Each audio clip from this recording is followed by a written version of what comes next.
பெந்தெகோஸ்தின் பேரொளி. பெந்தெகோஸ்தே சபையின் மாத இதழ். இம்மாத இதழை வாசித்து இயேசுவை போல் மாற வாஞ்சியுங்கள். டிசம்பர் 2025.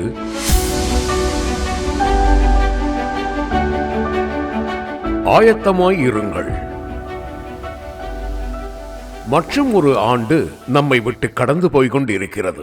இவ்வாண்டினை நாம் திரும்பி பார்க்கும் போது சென்ற நாட்களில் நாம் கடந்து வந்த எல்லா பாதைகளிலும் நம் தேவன் நமக்கு எவ்வளவு நல்லவராகவும் கிருபை மிகுந்தவராகவும் இருந்தார் என்பதையே நாம் உணரக்கூடியவர்களாய் இருக்கிறோம்.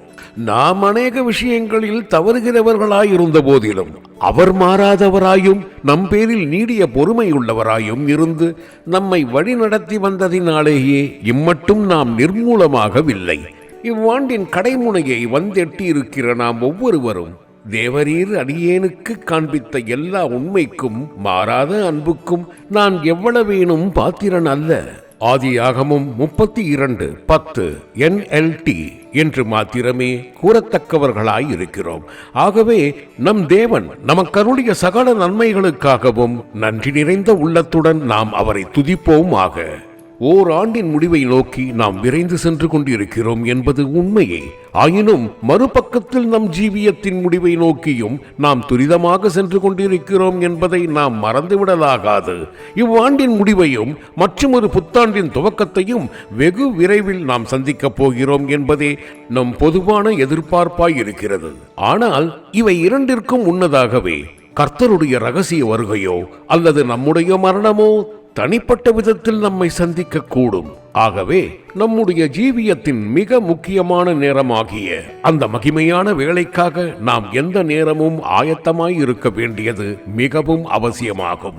எனவே எல்லாவற்றிற்கும் முடிவு சமீபமாயிருக்கிற இக்காலகட்டத்தில் ஆயத்தமாயிருங்கள் என்ற தேவ எச்சரிப்பின் சத்தம் நம் ஒவ்வொருவரையும் நோக்கி வருகிறது.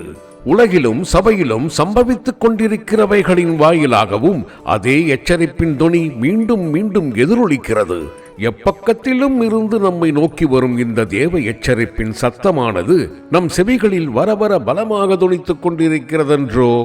திருவசனமானது ஆயத்தப்படுங்கள், கெட் ரெடி என்று அல்ல, ஆயத்தமாய் இருங்கள், பி ஏ ரெடி என்றே கூறுகிறது.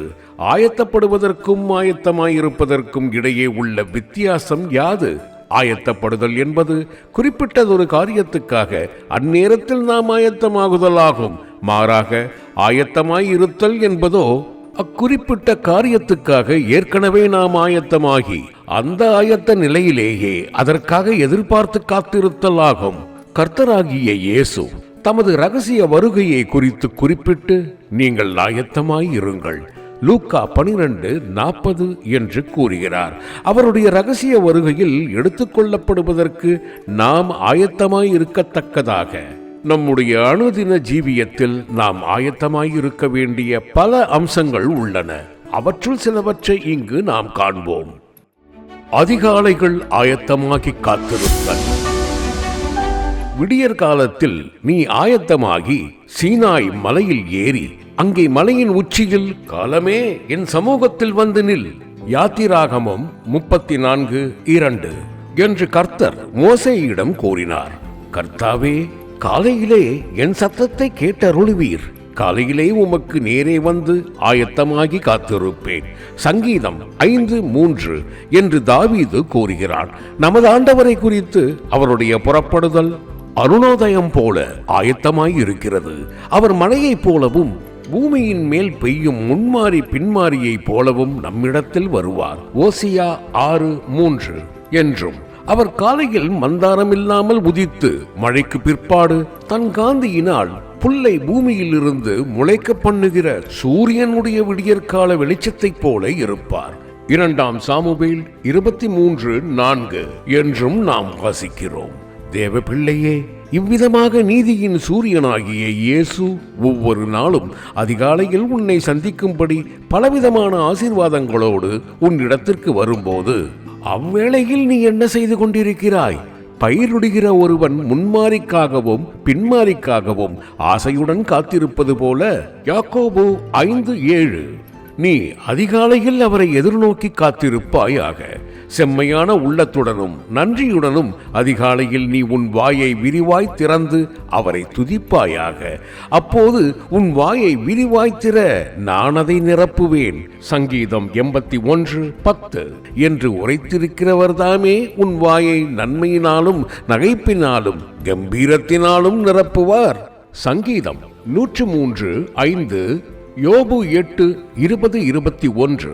நான் என் ஜனங்களையும் என்னுடைய பரிசுத்த பரிவதத்தை சூழ்ந்திருக்கிற அவர்களுடைய வீடுகளையும் ஆசீர்வாதமாக்கி ஆசீர்வாதத்தின் மழையை அனுப்புவேன். அது அவர்களுக்கு தேவைப்படுகிற சரியான நேரத்திலேதானே பொழியும். எசேக்கியேல் 34:26 NLT என்று அவர் உரைக்கிறார். அந்தந்த நாளின் உன்னுடைய தேவைக்கேற்ப தமது ஆசீர்வாதமான மழையுடன் அவர் உன்னை சந்திக்கும் சரியான நேரம் அதிகாலை நேரமே. ஆகவே நீயும் உன் குடும்பத்தாரும் காலைதோறும் தேவ சமூகத்தில் ஒன்று கூடி பயபக்தியுடன் அவரை பாடி துதிப்பீர்களாயின் அந்தந்த நாளுக்கு தேவையான ஆசீர்வாதங்களை அவ்வேளையில் தானே அவரிடத்திலிருந்து பெற்றுக்கொள்வீர்கள். நமது ஆண்டவர் இப்பூமியில் இருந்த நாட்களில் அவர் அதிகாலையில் இருட்டோடே எழுந்து புறப்பட்டு வனாந்தரமான ஓரிடத்திற்கு போய் அங்கே ஜெபம் பண்ணினார் என நாம் வாசிக்கிறோம். இவ்வாறு ஒவ்வொரு நாளும் பரமபிதாவின் வழிநடத்துதலை பெற்று அவர் ஊழியம் செய்ததினால் அவரது ஊழியம் வெற்றிகரமானதாயிருந்தது. கர்த்தரை கண்டடையத்தக்க சமயத்தில் அவரை தேடுங்கள். அவர் சமீபமாய் இருக்கையில் அவரை நோக்கி கூப்பிடுங்கள். ஏசாயா 55:6 என்று திருவசனம் கூறுகிறது. ஒரு நாளின் முதன்மையானதும் முக்கியமானதுமான நேரமாகிய அதிகாலை நேரமே நாம் கர்த்தரை கண்டடைவதற்கான தக்க சமயம் ஆகும். என்னை சிநேகிக்கிறவர்களை நான் சிநேகிக்கிறேன். அதிகாலையில் என்னை தேடுகிறவர்கள் என்னை கண்டடைவார்கள். நீதிமொழிகள் 8:17 என்று அவர்தாமே உரைத்திருக்கிறாரே. அதிகாலையில் கர்த்தரை தேடுவதில் நமக்கு பல நன்மைகள் பொதிந்து வைக்கப்பட்டுள்ளன. அவர் காலைதோறும் நம்மை விசாரிக்கிறார். யோபு 7:18 நம் வாழ்நாள் எல்லாம் நாம் களி கூர்ந்து மகிழும்படி காலைதோறும் புதியதாயிருக்கிற தமது கிருபையால் நம்மை திருப்தியாக்குகிறார். சங்கீதம் 90:14 63:5 புலம்பல் 3:22-23 நமக்கு விரோதமாய் எழும்புகிற சத்துருவின் வல்லமைகளை அதிகாலையில் சங்கரித்து அவற்றின் மேல் நமக்கு வெற்றியை தருகிறார். யாத்திராகமம் 14:24-25 சங்கீதம் 101:8 49:14 நம் அனுதின வாழ்க்கையில் தமது நியாயத்தை விளங்கப் பண்ணி தம்முடைய வல்லமையையும் மகிமையையும் நாம் காணும்படி செய்கிறார். செப்பனியா 3:5 சங்கீதம் 63:1-2 எல்லா விதங்களிலும் அதிகாலையிலேயே நமக்கு சகாயம் பண்ணுகிறார். சங்கீதம் 46:5 காலைதோறும் நம்மை எழுப்பி உடைந்த உள்ளங்களுக்கு ஆறுதல் அளிக்கும் வார்த்தைகளை நம் வாயில் அருளுகிறார். தமது சத்தத்தை கேட்கும்படி நம் செவிகளை திறக்கிறார். ஏசாயா 50:4-6 வரை இவை அனைத்தையும் நாம் பெற்றனுபவிக்கும்படியாக தேவனே, நீர் என்னுடைய தேவன், அதிகாலமே உம்மை தேடுகிறேன். அதிகாலையில் உமது கிருபையை கேட்க பண்ணும் உம்மை நம்பி இருக்கிறேன். நான் நடக்க வேண்டிய வழியை எனக்கு காண்பியும். சங்கீதம் 63:1 143:8 என்ற உள்ளார்ந்த அறிக்கையுடனும் தாகத்துடனும் ஏக்கத்துடனும் நாம் ஒவ்வொரு நாளும் அதிகாலையில் ஆயத்தமாகி கருத்துடன் அவரை தேடுவோமாக. சோதனைகளை எதிர்கொள்ள ஆயத்தமாயிருத்தல். குதிரை யுத்த நாளுக்கு ஆயத்தமாக்கப்படும், ஜெயமோ கர்த்தரால் வரும். நீதிமொழிகள் 21:31 என்று திருவசனம் கூறுகிறது. யுத்த நாள் என்பது நம் ஜீவியத்தில் நாம் எதிர்கொள்ள வேண்டிய சோதனை கட்டங்களை குறிக்கிறது. ஒரு போர் குதிரையானது யுத்த நாளன்று சடுதியாக ஆயத்தமாக்கப்பட்டு போர்க்களத்திற்கு கொண்டு செல்லப்படுவதில்லை. அதற்காக அது முன்கூட்டியே நாள்தோறும் ஒழுங்குக்கு உட்படுத்தப்பட்டு ஆயத்தமாக்கப்படுகிறது. இது நாம் பரிசுத்த ஆவியானவரால் முற்றிலுமாக ஆட்கொள்ளப்பட்டு ஒழுங்குக்குட்படுத்தப்பட்டு நடத்தப்படுவதை கூறுகிறது. இதுவே நம் யுத்தங்களில் நாம் ஜெயம் கொள்ளுவதற்கான ஆயத்தம் ஆகும். அவர் தமது மந்தையை விசாரித்து அவர்களை யுத்தத்திலே தமது சிறந்த குதிரையாக நிறுத்துவார். சகரியா 10:3 என்று நாம் வாசிக்கிறோமே. இவ்விதமாக ஆயத்தமாக்கப்பட்டு யுத்தத்தில் அவரது சிறந்த குதிரையாக நிறுத்தப்படுகிறவர்களுக்கு மாத்திரமே அவரால் ஜெயம் வரும். திரளான தண்ணீர் குவியலாகிய சமுத்திரத்துக்குள் உமது குதிரைகளோடே நடந்து போனீர். ஆபக்கூக் 3:15 என்று எழுதப்பட்டுள்ளவாறு அவர் தாமே அவர்களோடு நடந்து செல்லுவதால் அவர்கள் இடுக்கம் என்கிற சமுத்திரத்தையும் கூட வெற்றிகரமாய் கடந்து செல்லுவர்.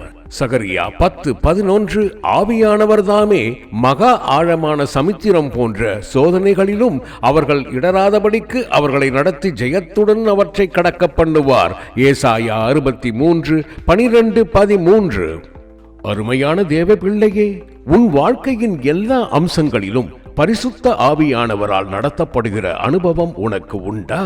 கடந்த நாட்களில் உன் ஆவிக்குரிய போர்முனைகளில் நீ தோல்வியுற்ற சந்தர்ப்பங்களை உற்று நோக்குவாயாகில் அவை யாவும் நீ ஆவியானவரின் நடத்துதலை கவனித்து நடவாமற்போன சந்தர்ப்பங்களாகவே இருந்தன என்பதை நீ அறிந்து கொள்வாய்.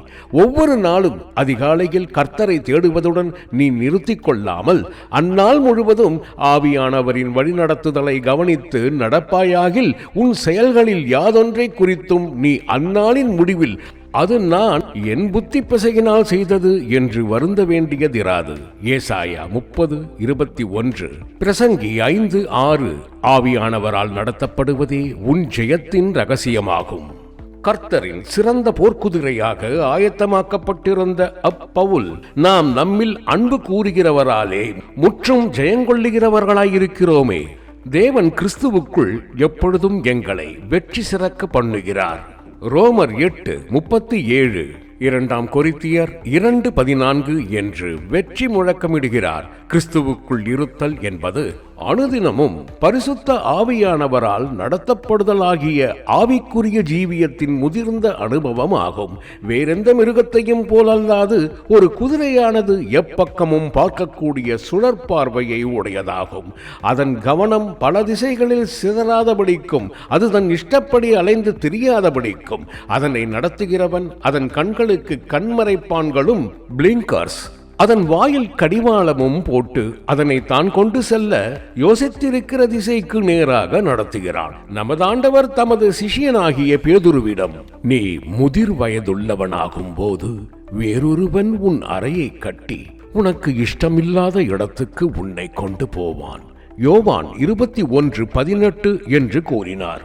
இது ஒரு நபர் தன் ஜீவியத்தின் சிறிதும் பெரிதுமான சகல அம்சங்களிலும் ஆவியானவரால் ஒழுங்குக்குட்படுத்தப்பட்டு அவராலேயே நடத்தப்படுதலாகிய அவனது ஆவிக்குரிய ஜீவியத்தின் முதிர்ந்த நிலையை குறிக்கிறது. தேவ பிள்ளையே, ஆவியானவர் உன்னை தமது ஊழியரின் மூலமாகவும் நேரடியாகவும் நடத்த முற்படும் போது அப்போஸ்தலருடைய நடபடிகள் 20:28, எபிரெயர் 13:17, யோவான் 16:13 நீ அவரது நடத்தலுக்கு இணங்கி உன்னை ஒப்புக் கொடுப்பாயாக. 2 கொரிந்தியர் 8:5 உமக்கு பிரியமானதை செய்ய எனக்கு போதித்தருளும் உம்முடைய நல்ல ஆவி என்னை செம்மையான வழியிலே நடத்துவாராக. சங்கீதம் 143:10 என்பது உன் அனுதின ஜெபமாயிருப்பதாக. அவ்வாறாயின் நீ யுத்த நாளுக்கென்று ஆயத்தமாக்கப்பட்டிருக்கும் சிறந்த குதிரையாயிருப்பாய். உன் சோதனைகளில் பரத்தில் இருந்து உனக்கு ஜெயம் வரும். மேலும் கிறிஸ்துவின் போர் வீரனாயிருக்கும் ஒருவன் தன் யுத்த நாளாகிய தீங்கு நாளில் சத்துருவின் வல்லமைகளோடு எதிர்த்து நிற்க திறனையுள்ளவனாயிருக்கும்படி தேவனுடைய சர்வாயுத வர்க்கத்தை எப்போதும் தரித்திருக்க வேண்டியவனாவான். அந்த ஆயுதங்களுள் ஒன்று சமாதானத்தின் சுவிசேஷத்திற்குரிய ஆயத்தம் என்னும் பாதரட்சை ஆகும். எபேசியர் 6:11-15 வரை சமாதானத்தின் சுவிசேஷம் என்பது ஒப்புர வாக்குதலின் உபதேசத்தை குறிக்கிறது. கிறிஸ்துவின் இரத்தத்தினால் பாவ மன்னிப்பை பெற்று தேவனிடத்தில் சமாதானம் பெற்றிருக்கிற நாம் யாவரோடும் சமாதானமாயிருக்க நாடுவோமாக. கொலோசையர் 1:20, ரோமர் 5:1, எபிரெயர் 12:14 கிறிஸ்து நம் பாவங்களை எண்ணாமல் நம்மை மன்னித்தது போல நாமும் நமக்கு விரோதமாக பிறர் இழைக்கும் தவறுகளை மன்னித்து அவர்களை நேசிப்போமாக. 2 கொரிந்தியர் 5:19, கொலோசையர் 3:13 இவ்வாறு சமாதானத்தின் சுவிசேஷத்திற்குரிய ஆயத்தம் நம்மில் இருக்குமாயின் அச்சுவிசேஷத்தை பிறருக்கு அறிவிப்பதற்கு நாம் எப்பொழுதும் ஆயத்தமாயிருப்போம். ரோமர் 10:15, 1 பேதுரு 3:15, சமாதானத்தின் தேவன் நம்மோடு கூட இருந்து எப்பொழுதும் சகல விதத்திலும் நமக்கு சமாதானத்தை தந்தருள்வார். 2 கொரிந்தியர் 13:11, 2 தெசலோனிக்கேயர் 3:16. சீக்கிரமாய் சாத்தானை நம் கால்களின் கீழே நசுக்கி போடுவார். ரோமர் 16:20 நம்மை முற்றிலுமாய் பரிசுத்தமாக்கி கிறிஸ்துவின் நாளுக்கென்று நம்மை குற்றமற்றவர்களாக காத்துக்கொள்ளுவார். 1 தெசலோனிக்கேயர் 5:23-24 தமக்கு பிரியமானதை நம்மில் நடப்பித்து தமது சித்தத்தை நம்மில் பூரணமாய் நிறைவேற்றி மகிமையான உயிர்த்தெழுதலுக்கு தகுதிப்படுத்துவார். எபிரெயர் 13:20-21 எஜமானரால் உபயோகிக்கப்பட ஆயத்தமாயிருத்தல். தேவன் தமது காரியங்களுக்காக தம்மால் உபயோகிக்கப்படும்படி பரிசுத்தமாக்கப்பட்டவர்களையே நாடி தேடுவார். ஏசாயா 6:6-8, 13:3 ஒருவன் அவருக்கு அந்நியமானவைகளை விட்டு தன்னை சுத்தகரித்துக் கொண்டால் அவன் பரிசுத்தமாக்கப்பட்டதும் எஜமானுக்கு உபயோகமானதும் எந்த நற்கிரியைக்கும் ஆயத்தமாக்கப்பட்டதுமான கனத்துக்குரிய பாத்திரமாயிருப்பான். 2 தீமோத்தேயு 2:21 என்று திருவசனம் கூறுகிறது. நம்முடைய பகுதியில் நாம் வேறு பிரிய வேண்டியவைகளை விட்டு விலகி நம்மை சுத்தகரித்துக் கொள்ளும் போது 2 கொரிந்தியர் 6:14-17 தேவன் தம்முடைய பகுதியில் தமது பரிசுத்தமாக்குதலின் வேலையை நம்மில் செய்கிறார். நீங்கள் உங்களை பரிசுத்தப்படுத்தி பரிசுத்தராய் இருங்கள், நான் உங்களை பரிசுத்தமாக்குகிற கர்த்தர். லேவியராகமம் 20:7-8 என்று அவர் உரைத்திருக்கிறாரே. இவ்வாறு பரிசுத்தமாக்கப்பட்ட பாத்திரங்களே நற்கிரியைகளுக்கென்று ஆயத்தமாக்கப்பட்டவையும் எஜமானுக்கு உபயோகமானவையும் கனத்துக்குரியவையுமான பாத்திரங்கள் ஆகும். நாம் சகலவிதமான நற்கிரியைகளையும் செய்வதற்கு ஆயத்தமாய் இருக்க வேண்டும் என்று எழுதப்பட்டுள்ளதே. தீத்து 3:1 மூடி கட்டப்படாமல் திறந்திருக்கும் பாத்திரங்கள் எல்லாம் தீட்டுப்பட்டிருக்கும். எண்ணாகமும் 19:15 என நாம் வாசிக்கிறோம். கர்த்தருடைய ஆலயத்தின் பாத்திரங்களாயிருக்கிற நாம் கர்த்தருக்கு பரிசுத்தமாக காக்கப்பட்டிருக்க வேண்டும். சகரியா 14:20-21 பாவம் நிறைந்த இவ்வுலகில் நாம் கர்த்தருக்கென்று நம்மை வேறு பிரித்துக் கொண்டு ஜீவிக்க வேண்டியவர்களாயிருக்கிறோம்.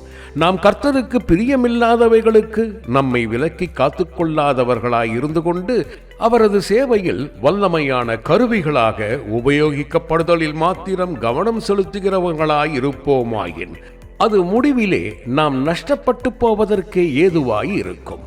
ஆகையினாலேயே மகா ஞானமுள்ளவராயிருக்கிற நம் எஜமானானவர் நம்மை உபயோகிக்கும் முன்னதாக நம்மை சுத்தகரித்து உருவாக்கி ஆயத்தப்படுவதில் அதிக கவனம் செலுத்துகிறார்.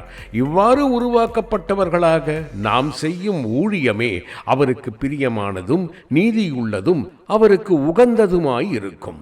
மல்கியா 3:3-4 தேவன் தீர்க்கதரிசியாகிய ஏசாயாவை தாம் உபயோகிக்கும் முன்னதாக அவன் தன் தாயின் கற்பத்தில் இருந்தது முதல் அவனை அதற்காக உருவாக்கி ஆயத்தமாக்கிக் கொண்டிருந்தார். ஏசாயா 49:1-5 அவர் என் வாயை கூர்மையான பட்டயமாக்கி தமது கரத்தின் நிழலினால் என்னை மறைத்து என்னை துலக்கமான அம்பாக்கி, அதாவது ஏற்ற வேளையில் உபயோகிக்கும்படி என்னை தமது அம்பரா தூணியிலே மூடி வைத்தார். வசனம் 2 என்று அவன் கூறுகிறான். உருவாக்கப்படுதல் இன்றி உபயோகிக்கப்படுதல் நம் ஆவிக்குரிய ஜீவியத்திற்கு பேரிழப்பையே வருவிக்கும்.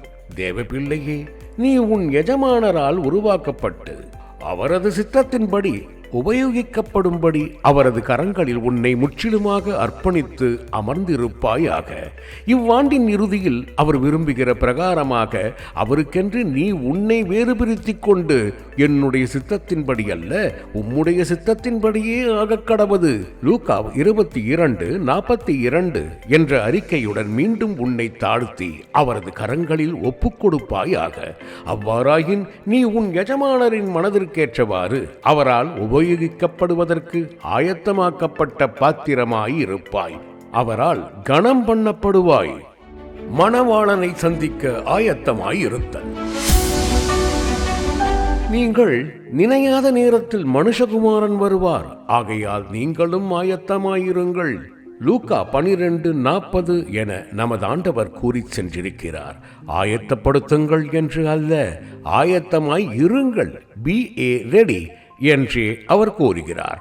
அவருடைய மகிமையின் பிரசன்னமாக்குதலுக்கு எதிர்பார்த்து கொண்டிருக்கும்படி தேவ கிருபை நமக்கு போதிக்கிறது. தீத்து 2:11-13 வரை இவ்வாறு தமக்காக ஆயத்தமாகி காத்து கொண்டிருக்கிறவர்களுக்கு முடிவான இரட்சிப்பை அருளும்படி அவர் வரும் நேரம் நெருங்கிவிட்டது. எபிரேயர் 9:28 மேற்காணும் வேத பகுதிகள் நம் கர்த்தருடைய இரகசிய வருகைக்காக ஆயத்தமாகி காத்திருக்க வேண்டும் என்பதை வலியுறுத்துகின்றன. உங்கள் அறைகள் கட்டப்பட்டதாகவும் உங்கள் விளக்குகள் எரிகிறதாகவும் தங்கள் எஜமான் கல்யாணத்தில் இருந்து வந்து தட்டும்போது உடனே அவருக்கு திறக்கும்படி எப்பொழுது வருவார் என்று காத்திருக்கிற மனுஷருக்கு ஒப்பாகவும் இருங்கள். எஜமான் வரும்போது விழித்திருக்கிறவர்களாக காணப்படுகிற ஊழியக்காரரே பாக்கியவான்கள். லூக்கா 12:35-37 வரை என்று அவர் தாமே உரைத்திருப்பது அவரது இரகசிய வருகைக்கென்று எத்தகையதொரு ஆயத்தமும் விழிப்புணர்வும் உள்ளவர்களாக நாம் இருக்க வேண்டும் என்பதை நமக்கு உணர்த்துகின்றதன்றோ? என் எஜமான் வர நாள் செல்லும் என்றெண்ணி தன் மனம் போன போக்கிலே ஜீவித்துக் கொண்டிருக்கிறவன் நினையாத நாளிலும் அறியாத நேரத்திலும் அவருடைய எஜமான் வந்து அவனை கடினமாய் தண்டித்து உண்மையில்லாதவர்களோடே அவனுக்கு பங்கை நியமிப்பான். தன் எஜமானுடைய சித்தத்தை அறிந்தும் ஆயத்தமாயிராமலும் அவனுடைய சித்தத்தின்படி செய்யாமலும் இருந்த ஊழியக்காரன் அநேக அடிகள் அடிக்கப்படுவான். வசனம் 45-47 என்ற அவரது எச்சரிப்பின் சத்தம் உலகத்தாரை நோக்கி அல்ல, தேவ பிள்ளைகளாகிய நம்மை நோக்கியே வருகிறது. நாம் மேன்மையான பரிசுத்தவான்களின் ஐக்கியத்தில் இருக்கிறோம் என்பதிலும் ஆழமான சத்தியங்களை அறிந்திருக்கிறோம் என்பதிலும் திருப்தியுற்று அவற்றை குறித்து மேன்மை பாராட்டிக் கொண்டிருக்கக்கூடும். ஆனால் நாம் அச்சத்தியங்களை கை கொள்ளாதவர்களாக அவரை சந்திக்க ஆயத்தமாயிராமற் போவோமாயின் எல்லா மனுஷரை பார்க்கிலும் நாமே மிகவும் பரிதபிக்கப்பட்டத்தக்கவர்களாய் இருப்போம். நம் மணவாளனை சந்திக்கும்படி நாம் ஆயத்தமாயிருப்பது எப்படி? ஆட்டுக்குட்டியானவருடைய மணவாட்டியாகிய புதிய எருசலேமை குறித்து அது தன் புருஷனுக்காக அலங்கரிக்கப்பட்ட மணவாட்டியைப் போல ஆயத்தமாக்கப்பட்டிருந்தது. வெளிப்படுத்தின விசேஷம் 21:2 தன் புருஷனுக்காக அலங்கரிக்கப்பட்டு ஆயத்தமாக்கப்பட்டிருத்தல் என்பதின் ஒரு பொருள் அவள் தனக்கு இஷ்டமான பிரகாரமாக அல்ல, தன் மணவாளனுடைய மனதிற்கேற்றவாறு அவர் அங்கீகரிக்கத்தக்க விதத்தில் ஆயத்தமாக்கப்பட்டிருக்கிறாள் என்பதாகும். அவள் தன் மணவாளனின் மனதிற்கேற்றவாறு தன்னை ஆயத்தமாக்கிக் கொள்வதில் பரிசுத்த ஆவியானவரின் உதவி அவளுக்கு மிகவும் அத்தியாவசியமாய் இருக்கிறது. ஏனெனில் கிறிஸ்துவின் மனதை நன்கு அறிந்திருக்கிற ஒருவரால் மாத்திரமே அவருக்கேற்ற மணவாட்டியாக அவளை ஆயத்தப்படுத்த இயலும். ஆகவேதான் கிறிஸ்துவின் நாளில் மறு ரூபமடைவதற்கு நம்மை ஆயத்தப்படுத்துகிறவர் தேவனே. ஆவி என்னும் அச்சாரத்தை நமக்கு தந்தவரும் அவரே. 2 கொரிந்தியர் 5:5 என்று நாம் வாசிக்கிறோம். பிதாவார்த்தை பரிசுத்த ஆவி இம்மூவரும் ஒன்றாயிருக்கிறார்கள். 1 யோவான் 5:7 பரிசுத்த ஆவியானவர் தேவனுடைய மனதை அறிந்தவராயிருக்கிறார். 1 கொரிந்தியர் 2:10-11 பிதாவின் மனதும் குமாரனின் மனதும் ஒன்றாயிருக்கின்றன. யோவான் 10:30-17-22 ஆகையால் ஆவியானவரால் மாத்திரமே நம்மை கிறிஸ்துவுக்கேற்ற மணவாட்டியாக ஆயத்தப்படுத்த இயலும். இதை குறித்த வைராக்கிய வாஞ்சை உள்ளவராகவே அவர் நமக்குள் வாசம் பண்ணுகிறார். யாக்கோபு 4:5 ஆகிய நாமும் அதே வைராக்கிய வாஞ்சையுடன் அவரோடு இசைந்திருப்போமாக. அவரை நம் நினைவாலோ செயலாலோ துக்கப்படுத்தி விடாதவாறு நாம் கவனமாய் இருப்போமாக. எபேசியர் 4:30-32 வரை. அவ்வாறாயின் அவர் நம்மை தேவனால் அங்கீகரிக்கப்பட்ட பலியாக மாற்றுவார். ரோமர் 15:15-16 ENG. மேலும் தன் புருஷனுக்காக அலங்கரிக்கப்பட்டு ஆயத்தமாக்கப்பட்டிருத்தல் என்பதின் மற்றொரு பொருள் தன் மணவாளனை கவர்ந்து கொள்ளத்தக்க அழகும் அலங்காரமும் உடையவளாக அவள் மாற்றப்பட்டிருக்கிறாள் என்பதாகும். நம்மில் உள்ள பரிசுத்தம், பிரதிஷ்டை, சாந்தமும் அமைதலும் உள்ள ஆவி போன்றவையே கர்த்தருடைய பார்வையில் மெய்யான அழகாகவும் அலங்காரமாகவும் கணிக்கப்படுகின்றன என்பதை நாம் சங்கீதம் 29:2, 45, 10, 11, 1 பேதுரு 3-4 ஆகிய திருவசனங்களின் மூலம் அறிந்து கொள்ளுகிறோம். ஆயினும் அவை நம் மணவாளனை கவர்ந்து கொள்ளும் அளவிற்கு அதிமேன்மை வாய்ந்தவையாக மாற்றப்பட வேண்டும். உன்னத பாட்டு 7:5 உதாரணமாக, நமக்குள் பரிசுத்தம் இருக்கக்கூடும், ஆயினும் அது அவரை கவர்ந்து கொள்ளுகிற பரிசுத்தமாக, அதாவது அவர் சிநேகிக்கிறதும் அவருக்கேற்றதுமான பரிசுத்தமாக மாற்றப்பட வேண்டும். மல்கியா 2:11, லேவியராகமம் 20:26 நமக்குள் தாழ்மை, கீழ்ப்படிதல் போன்ற நற்பண்புகள் இருக்கக்கூடும், ஆயினும் அவை அவரது உள்ளத்தை கவர்ந்து கொள்ளுபவையாக இருக்க வேண்டும். என் சகோதரியே, என் மணவாளியே, உன் கழுத்தில் உள்ள ஒரு சரப்பணியினால் என் இருதயத்தை கவர்ந்து கொண்டாய். உன்னத பாட்டு 4:9 என்று சுலமித்தியை நோக்கி அவளுடைய நேசர் கூறுகிறார். இவ்வசனத்தில் உள்ள சரப்பணி மனத்தாழ்மையுடன் அவருடைய உபதேச சக்தியங்களுக்கு கீழ்ப்படிவதை குறிக்கிறது. சிலுவையின் மரண பரியந்தம் கீழ்ப்படிந்து தம்மைத்தாமே தாழ்த்திய நம் மணவாளனுக்கு ஏற்ற மணவாட்டியாய் நாம் இருக்க வேண்டுமாயின் அவரில் இருந்த அதே தாழ்மையின் சிந்தையே நம்மிலும் இருக்க வேண்டுமல்லவா? பிலிப்பியர் 2:5 இவ்வாறு முற்றிலும் அழகுள்ளவராக இருக்கிற அவர் தமது மணவாட்டியும் தம்மை போலவே பழுதொன்றும் இல்லாத பூரண ரூபவதியாக இருக்க வேண்டும் என்றே எதிர்பார்க்கிறார். உன்னத பாட்டு 5:16, 4:7 குணசாலியான ஸ்திரீயின் விலை முத்துக்களை பார்க்கிலும் உயர்ந்தது, ஆனால் மணவாளனோ அநேகம் பெண்கள் குணசாலிகளாயிருந்ததுண்டு, நீயோ அவர்கள் எல்லாருக்கும் மேற்பட்டவள். நீதிமொழிகள் 31:10-29 என்று தம் மணவாட்டியை புகழுகிறார். இவ்வாறு நம்மில் கிறிஸ்துவின் சுபாவங்கள் யாவும் அவரை கவர்ந்து கொள்ளும் அளவிற்கு அதிமேன்மை வாய்ந்தவையாக உருவாக்கப்பட்டு நம் ஜீவியத்தின் இறுதி வரை காக்கப்பட்டிருக்குமாயின் நாம் அவரது விசேஷித்த அன்புக்குரிய மணவாட்டியாய் இருப்போம். எஸ்தர் 2:17, சங்கீதம் 90:17, 1 பேதுரு 1:5 நாம் சந்தோஷப்பட்டு களி கூர்ந்து அவருக்கு துதி செலுத்த கடவோம். ஆட்டுக்குட்டியானவருடைய கல்யாணம் வந்தது, அவருடைய மனைவி தன்னை ஆயத்தம் பண்ணினாள். வெளிப்படுத்தின விசேஷம் 19:7 என்ற சத்தம் தொனிக்கும் நாள் சமீபத்திருக்கிறது. மனைவி தன்னை ஆயத்தம் பண்ணினாள் என்பது அவள் மேற்கூறப்பட்டுள்ளவாறு தன் மணவாளனுக்காக தான் ஆயத்தமாக்கப்படும்படி தன் ஜீவிய காலமெல்லாம் பரிசுத்த ஆவியானவருடன் ஒத்திசைந்திருந்தாள் என்று பொருள்படும். அவள் அவருடைய பரிசுத்தமாக்குதலின் கிரியைகளில் யாதொன்றை குறித்தும் ஏன் இப்படி செய்கிறீர் என்று அவரை ஒருபோதும் கேள்வி கேட்கவில்லை. அதிநிமித்தம் உள்ளானதொரு சுபாவ மறுரூபமாகுதல் அவளில் நடைபெற்று கொண்டே இருந்தது. இவ்வாறு தன் மணவாளன் சுத்தமுள்ளவராயிருக்கிறது போல தன்னையும் சுத்தகரித்துக் கொண்டதினால் அவருக்கு ஒப்பானவளாய் மாற்றப்பட்ட மணவாட்டியே உள்ளாக பூரண மகிமை உள்ளவளாக கிறிஸ்துவின் நாளில் அவரிடத்திற்கு அழைத்துக் கொண்டு போகப்படுவாள். 1 யோவான் 3:2-3, சங்கீதம் 45:13-14 அருமையானவர்களே, மேற்கூறப்பட்டுள்ள அனுபவங்களை நம் சொந்தமாக்கிக் கொள்ளும்படியாக நம் தனிப்பட்ட ஜீவியத்திற்காகவும் சபைக்காகவும் நாம் பிரசவ வேதனையுடன் ஜெபத்தில் போராடுவோமாக. லூக்கா 21:36, வெளிப்படுத்தின விசேஷம் 12:2 நம் மணவாளனை நாம் சந்திக்கும் நேரம் நெருங்கிவிட்டது. மகிமையானதொரு விடியற்காலம் நம்மை எதிர்கொள்ளப் போகிறது. எப்பொழுது விடியும் என்று விடியற்காலத்துக்கு காத்திருக்கிற ஜாமக்காரரை பார்க்கிலும் அதிக ஆவலுடனும் ஆயத்தத்துடனும் நாம் அவரை எதிர்நோக்கி காத்திருப்போமாக. சங்கீதம் 130:5-6 இப்பூமியில் ஜீவிக்கும்படி மற்றுமொரு ஆண்டினை நமக்கு அருள அவர் சித்தங்கொண்டிருப்பாராயின் அவருடைய சித்தம் மாத்திரமே செய்யும்படியான தீர்மானத்துடனும் அவரை சந்திக்கத்தக்க ஆயத்தத்துடனும் அதில் நாம் பிரவேசிப்போமாக. வருகிறவர் இன்னும் கொஞ்ச காலத்தில் வருவார், தாமதம் பண்ணார். வாக்கு தத்தம் நான் மறுபடியும் வந்து உங்களை என்னிடத்தில் சேர்த்துக் கொள்ளுவேன். இதோ சீக்கிரமாய் வருகிறேன். அவனவனுடைய கிரியைகளின்படி அவனவனுக்கு நான் அளிக்கும் பலன் என்னோடே கூட வருகிறது. யோவான் 14:3. வெளிப்படுத்தின விசேஷம் 22:12.